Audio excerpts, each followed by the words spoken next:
I should start out this speech by saying once upon a time, because once upon a time in my lifetime, they were building nuclear power plants in upstate New York and downstate. They were building gas-fired plants on Long Island and in Queens and all over the state. They were even building coal plants in parts of New York State, some of which still exist, without the slightest public objection. Fast forward to today, and we have the not in my backyard crowd, which today has become as powerful as your movement. The NIMBYs are financed by private foundations, by various organizations who are giving them hard dollars to oppose projects. Their opposition to these projects is opposition to jobs and opposition to economic development all over this state. And they're gaining a foothold, and you know, I kid you not. I'll give you typical examples. It's just amazing, because I was in Geneseo last week, I was in Owego, I've been in all these places. We've been having all these meetings.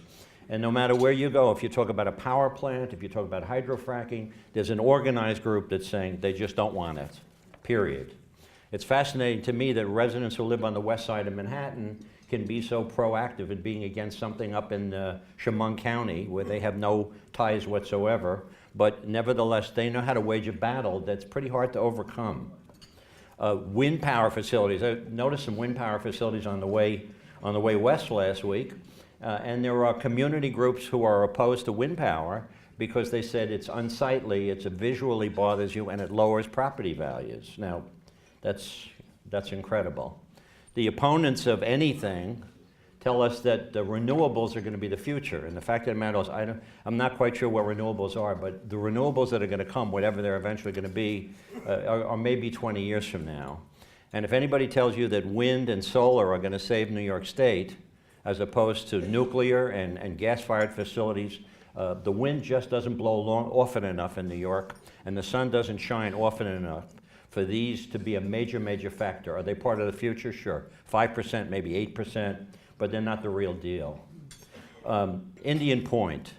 I've been to, with Boilermakers and so many of you, I've been to all of those NRC hearings all over upstate New York, in the city and wherever they're held, to save over 1,000 jobs.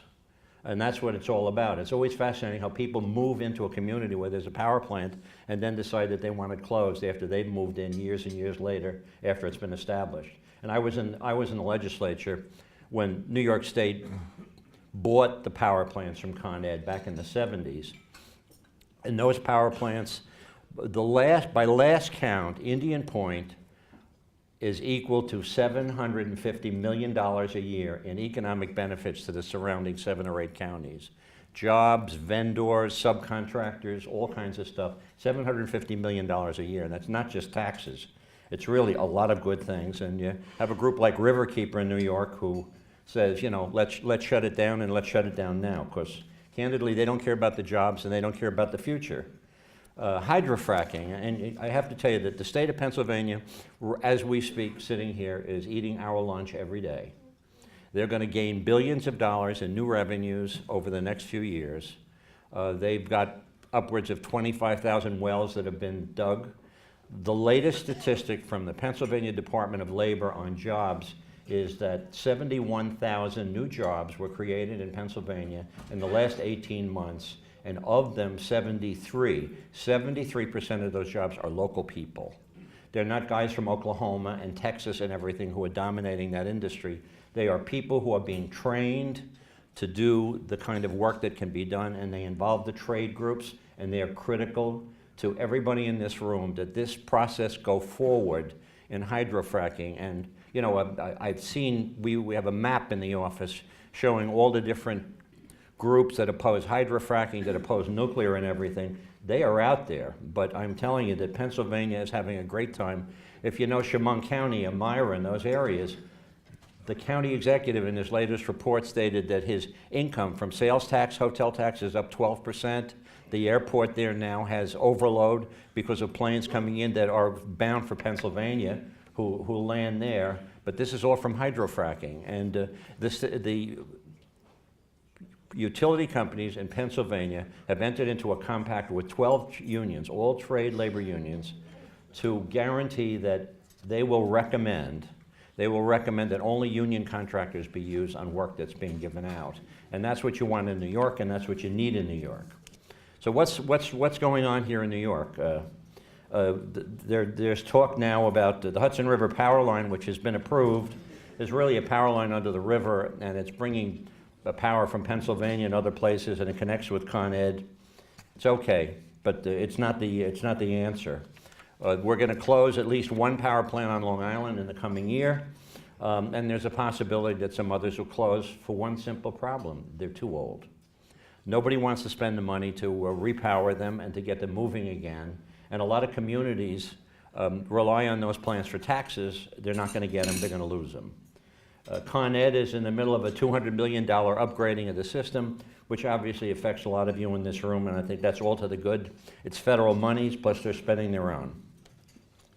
The Champlain Hudson Power Express there's a lot of mixed views on this project, and I think the concern of our organization is if all you're doing is taking an extension cord from Canada to New York City and plugging it in, and you're not going to provide a substantial amount of jobs, it just doesn't work.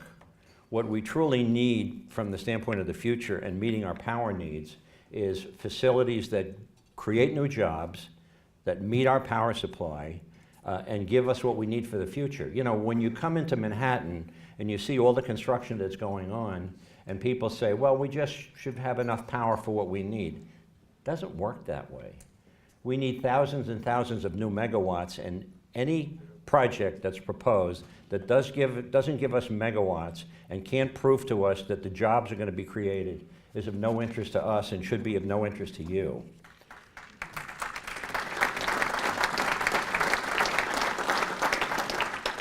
Governor Cuomo, to his credit, has started this energy highway program. He's trying to figure out how to bring power from upstate New York down into the city.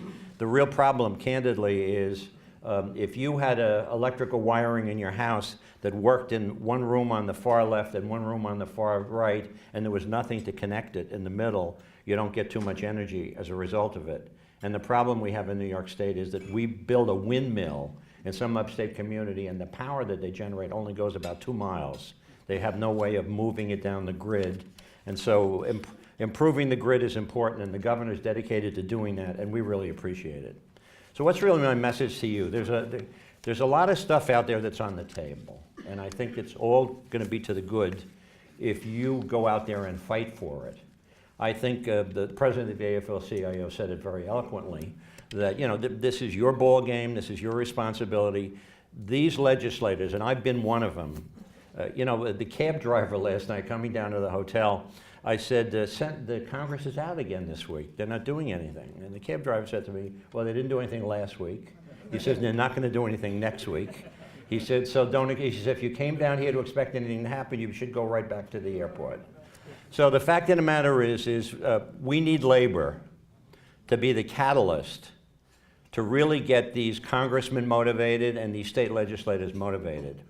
You have a force out there that is anti-development, anti-job, anti-economy, anti-everything, and they have to be battled right down in the streets where you have the greatest clout.